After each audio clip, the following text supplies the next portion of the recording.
everybody, and welcome back to the Youth Academy save with Guiseley on FM23. And now it's been a bit of a while since the last video, but had visitors in Singapore, massive project on with work. I did put a community post out about it on YouTube.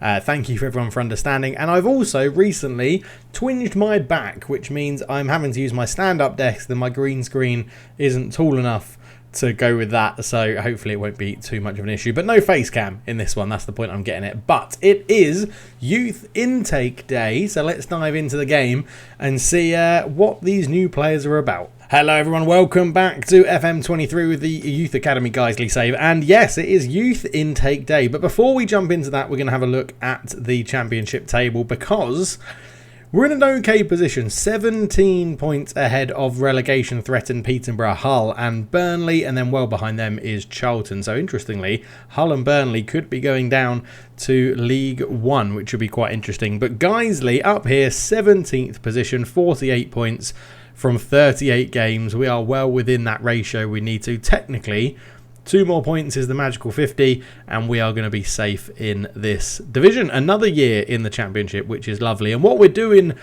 reasonably well this season is actually taking lots of points off the teams around us. We're losing generally to the top sort of 6, 7, 8 teams, I would say. Maybe the top 10. Let's narrow it down to the top 10. We're losing points to the top 10, but everyone from like 11 to 24th down, we're taking points off pretty consistently, which is good. And that's sort of why we've got this ratio of 12 wins, 12 draws, 14 losses, and only a -5 goal difference. I mean, it's one of the best goal differences in this sort of bottom half of the table, which is something pretty good. Now, if you're in the Discord, you'll know that I posted to say it's all the winter update has messed around tactically a little bit with what I'm trying to do. If we go and look at the schedule, what I was talking about was this huge run here from Wycombe onwards. Wycombe, we lost 2-0. We lost 3-1 to Leicester in the FL Cup 4th round. We drew with Palace, drew with Huddersfield, drew with Swansea, drew with Bournemouth, lost to West Brom, left to Sheffield United, and drew with Brentford 3-3. That is a 1, 2, 3, 4, 5, 6, 7, 8, 9 game streak without a win, which was pretty bad, to be honest. But we did follow that up with a 1-0 win over Bristol City, and then didn't win for another 4. We'd lost to Wimbledon, drew with Brentford again, and lost to Norwich. We then faced an away game at St James's Park, FA Cup 3rd round stuff. It was lovely, big crowd, 52,000 people came to that one. We got half the money, which was nice. Lost 2-0, obviously. They are a Premier League team and full of money, still, unsurprisingly. We then beat their rivals Sunderland 1-0, lost to Ipswich 1-0, lost to Blackburn 3-2, beat Charlton, who are bottom of the table 1-0, beat Wycombe, and then lost to Crystal Palace, Stoke and Coventry. And when we played Crystal Palace, they were top of the league. When we played Stoke, they were 5th. And when we played Coventry, they were top.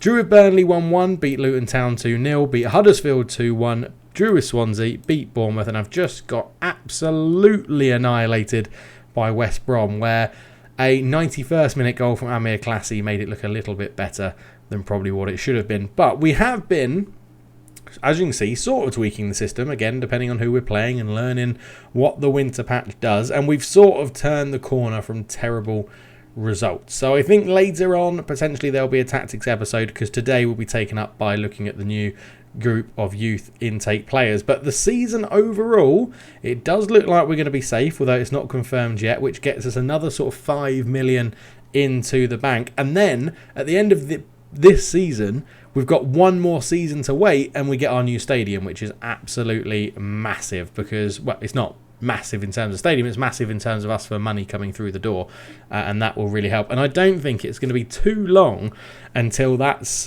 then expanded a little bit more as well. But yes, there's still a number of red dots in here. I think that's to be expected with the kind of squad we have, but generally we are playing a lot better, and I've now understood the winter update. It's not affected too much, it's just made a few little changes. But into the squad then. So goals, Jean Villions, who was promoted this year after we sold All Press and Thorpe. Villions has stepped up, and he is doing pretty good for his first proper season as a leading striker. 7 goals, 28 appearances, a 6.75. He's not hitting the heights of Taron Allpress, but he does look like he's going to be pretty good. Only 22.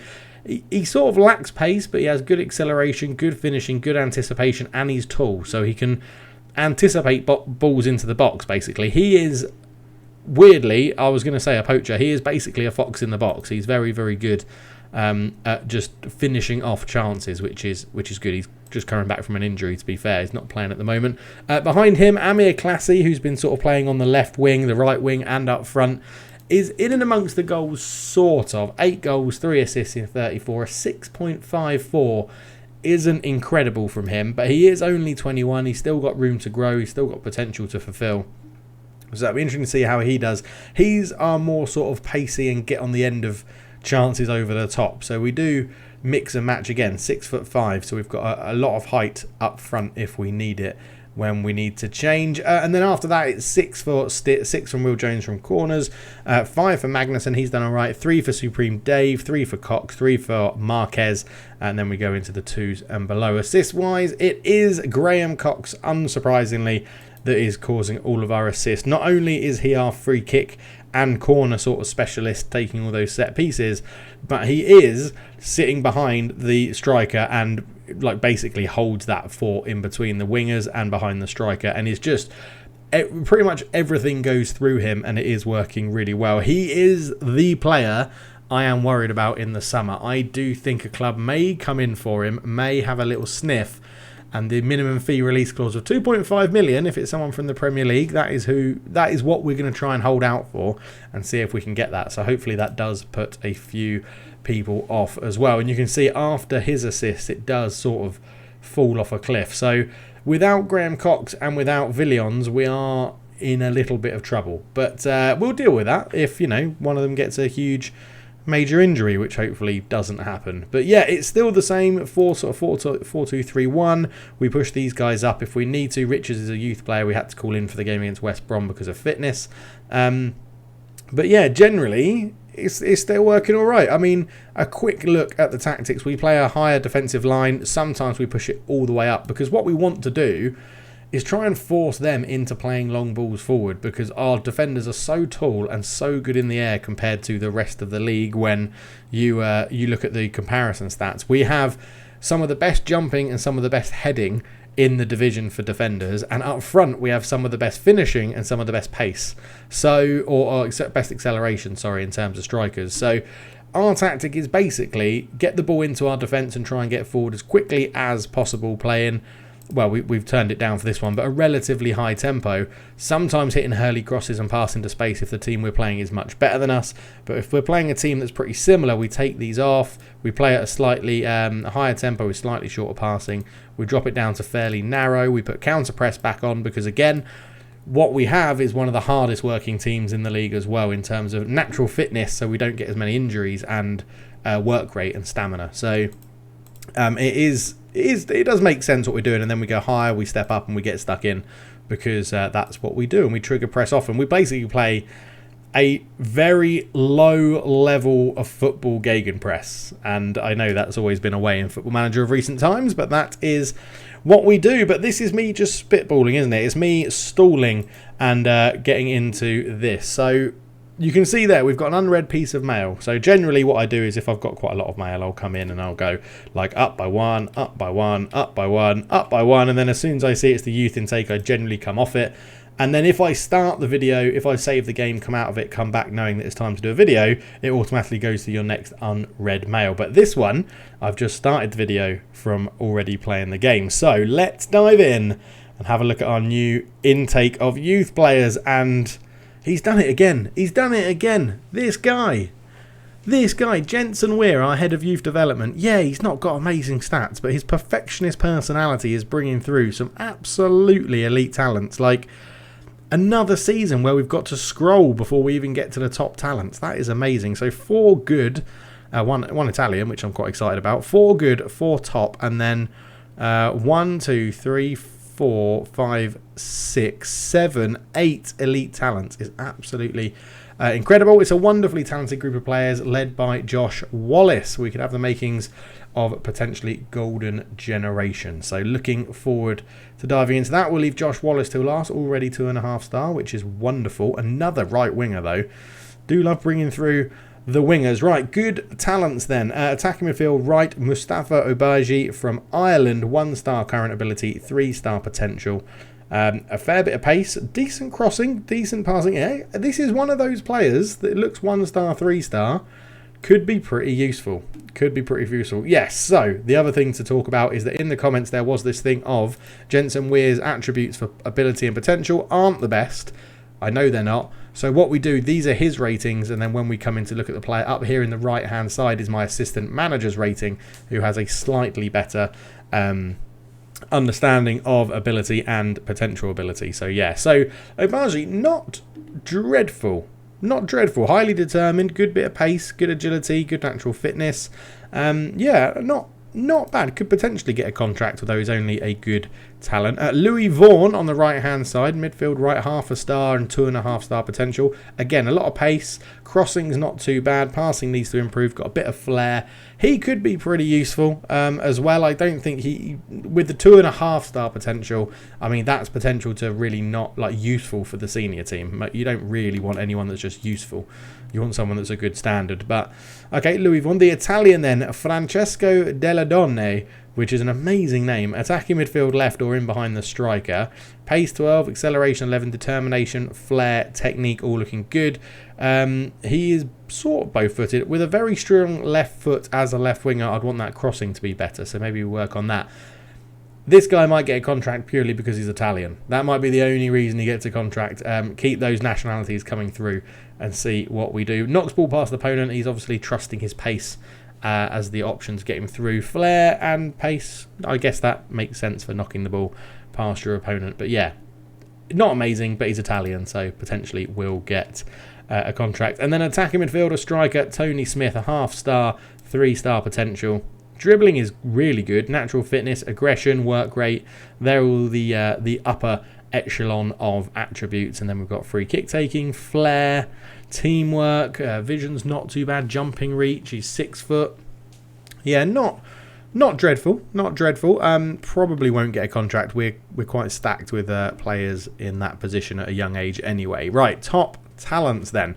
Matthew Moore, right back. Always looking for new fullbacks. Always happy to get them. Very good crossing, which could be really useful in the system we're currently playing. Determined, good work rate, fitness, jumping reach. He's 6'3". I do love myself a tall fullback, but his pace and acceleration definitely lets him down. Tackling 11 is good. But I would say potentially a centre-back, but I feel like that's a waste of his crossing. But with 1-star current ability, 4-star potential according to our assistant manager, a good bit of height, some decent starting attributes in here. He could definitely get a full-time or a youth contract at the least. So another right-back / centre-back, Tom Frost, 1-star current ability, 4.5-star potential, which is agreed by the assistant manager. Pace is okay. Definitely does look like a centre-back, 6'1".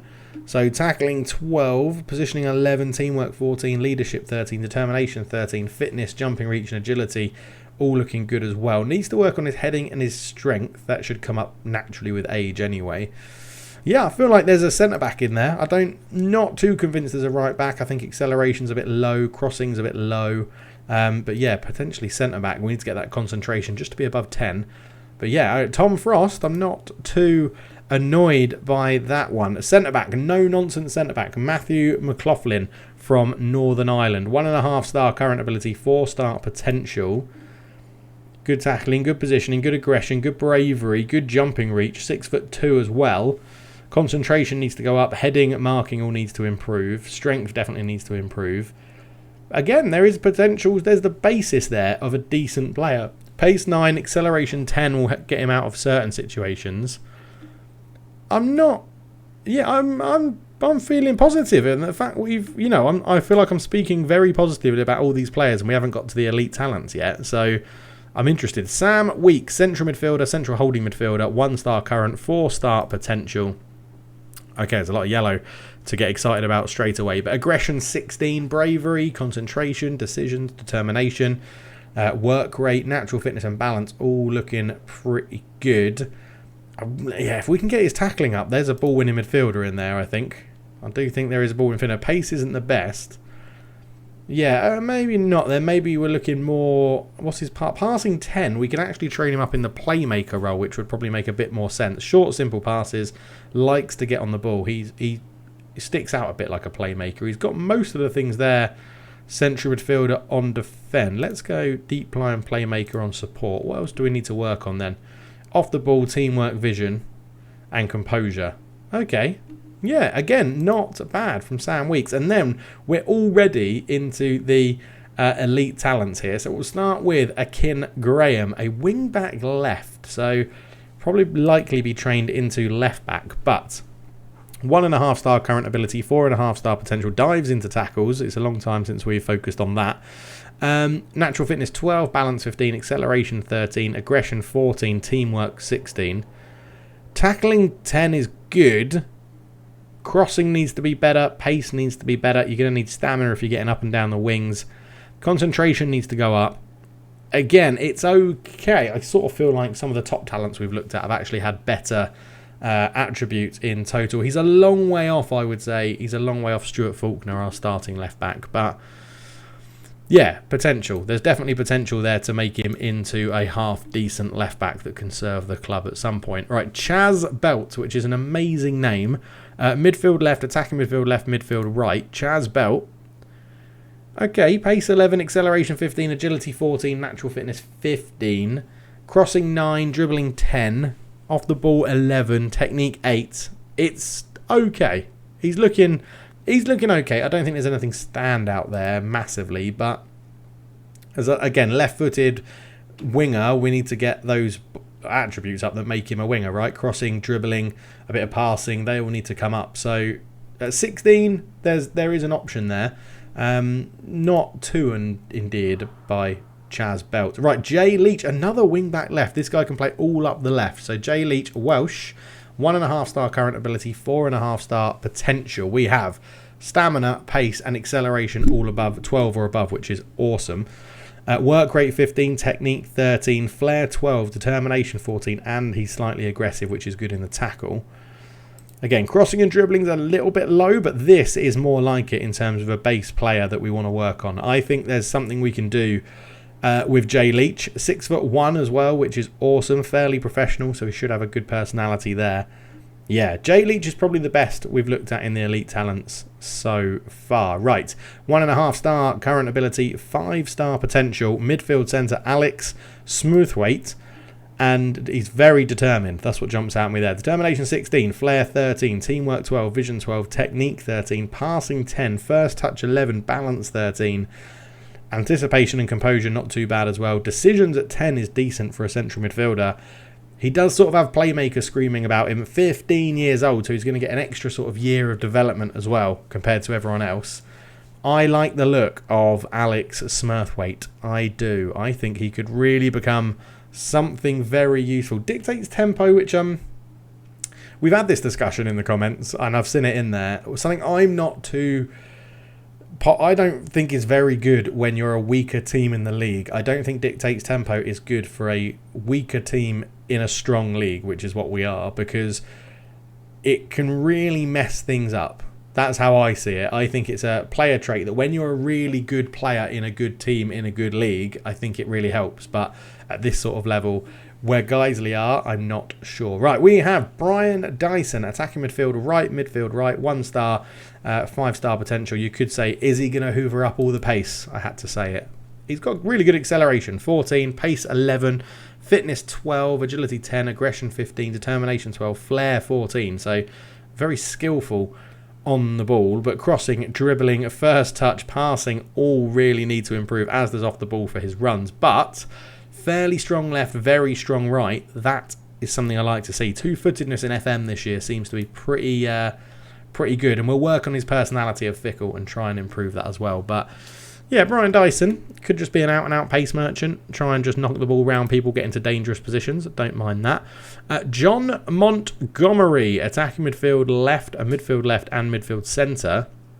1 star current ability, 5 star potential. Johnny Montgomery, which I do really appreciate that name. It is good. Again, acceleration is very good. Balance 13, fitness 12, pace 11. So all good physical stats. I mean, stamina and strength we can work on. Great dribbling. Crossing 4, off the ball 9, passing 7, first touch 6. All need a bit of work. He's good a bit of teamwork with 15. A little bit of flair in there with 10 as well. Yeah, I don't mind that. I don't mind Johnny Montgomery. It's a great name, and he's looking like, again, he's got the basis of some good attributes there that we can work on. Low determined personality, but we can try and get that up with a bit of fining and, talking to him and stuff like that. Then we go to the goalkeeper, Kerry Denoon, which is a good name. English goalkeeper, 1-star current ability, 5-star potential. Kerry Denoon loves to punch the ball. Punching 17, bravery 12, agility 13, balance 12. From what I've been reading, because I do read the forums quite a lot, and I watch lots of other streamers and content creators, I think, the current common sort of rumour and occurrence is that agility is super important for goalkeepers in FM23. So agility 13 at the age of 16 could be very, very good. And we need a new young goalkeeper, because it looks like our under-18s goalkeeper from this season is going to be moving up to the first team next season as backup and playing in the under-21s. So that'll be interesting. But yeah, a lot of work needed. But as goalkeepers, I don't think you can really tell till they start actually playing football. So we'll keep an eye on him and see how he gets on. But yeah, always love having a 5-star goalkeeper in the youth team. Very happy with that. And then we go to Josh Wallace, who is leading this wonderfully talented group of players, and with 2.5-star current ability and 5-star potential, I am expecting something pretty good from our inverted winger / striker, Josh Wallace. Now, there's been a few comments saying, I can't believe you haven't had like a world-class superstar yet. Is Josh Wallace that man? Josh Wallace. Okay, he looks pretty good. Yeah, he looks pretty good. Acceleration 13, balance 13, fitness 16, pace 13, stamina 11, agility 11, jumping reach 8 and strength 5 are all his physical attributes. They are all in a very good position at the age of 15. Work rate, technique and flair and dribbling all at 14. So likes to beat a man, or can beat a man, and good at dribbling as well. Determination 12 is good. Crossing's a bit low, but he's an inverted winger, so we'll more be looking at your sort of passing and finishing. Passing 10, finishing 7, not ideal. First touch 10 is pretty good as well. I'm going to assume it's going to say advanced forward, and it does. So advanced forward just needs to work on that finishing and that composure. Maybe a bit of anticipation as well. But yes, very excited by Josh Wallace. I think he is looking pretty good. And on that note of Josh Wallace looking very good, we have another channel member who has gone for legendary status. So we're going to give you Josh Wallace, my friend. I don't know what your actual name is, but your name as a channel member, so thank you so much for joining the channel membership and getting your name in the game, is Mr. Crimson Maury. In fact, so what we're going to do is we're going to get rid of the Mr. and we're going to go Crimson Maury, because then it sounds like a name of a sort of first name, surname sort of thing, which just fits in with everything else we've been doing this save. So yeah, there you go. Thank you so much for supporting the channel. That now puts us up to quite a few members and Patreons, which is awesome. If I've missed you out, please leave me a comment down below and I'll check everything. I don't get emails from Patreon or YouTube every time I get a new member. They sometimes do it in batches. So if I have missed you, please do let me know in the comment section and we'll sort out getting your name in the game. But that is our youth intake, and I am very, very happy with it, actually. I think Jensen Weir has earned his contract. He got a new one at the end of the season, so that is going well. But yeah, I'm very excited. Let me know your thoughts. Who's your favourite player from the youth intake for this season? Who do you think is going to surprise us? And who do you think is going to potentially get a contract and fail? And if you also Francesco Del Donne, I'm going to be disappointed because, you know, I want more nationalities in the team. But there we go. Nothing else really to update you on. The finances are going well. We're only 68,000 in the red and we're nearly at the end of the season. So that's looking pretty positive. We're obviously smashing the club vision. They're very happy with everything that we're doing. Club info, if we have a quick look at the facilities, you'll see we are due to move into our 12,911 capacity Guiseley Stadium on the 28th of the 6th, 2043. So pretty much the end of this season, add on another season, and then we will be into this 12,000 capacity stadium, which is more than double the amount of gates we can currently get in our stadium, which is just huge. It's really, really good. It should bring with it more sponsorship, more money income, and more reputation boost, which will be absolutely massive. Still, the board are saying no to affiliates. Still, the board are saying no to everything I ask for. But we'll ask when we've got a bit more money in the bank. But yeah, for now, it's been really good. And thank you so much for all the support. I'm very sorry and apologetic that I can't do videos daily at the moment. But I hopefully will get to a point with my job, and the projects that I'm working on will slowly ramp down a little bit, and we'll get to that point of getting back to daily videos. And hopefully my back sorts itself out, because that has been a right pain in the arse, or pain in the back, you could say.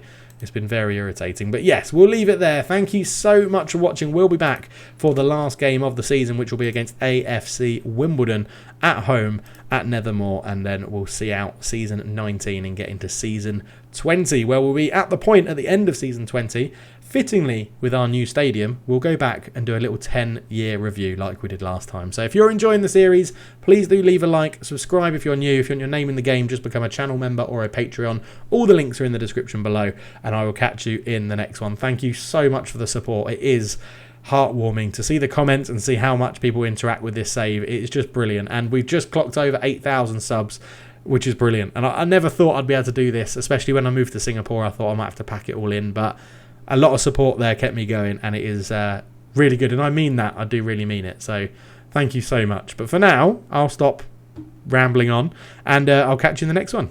Cheers.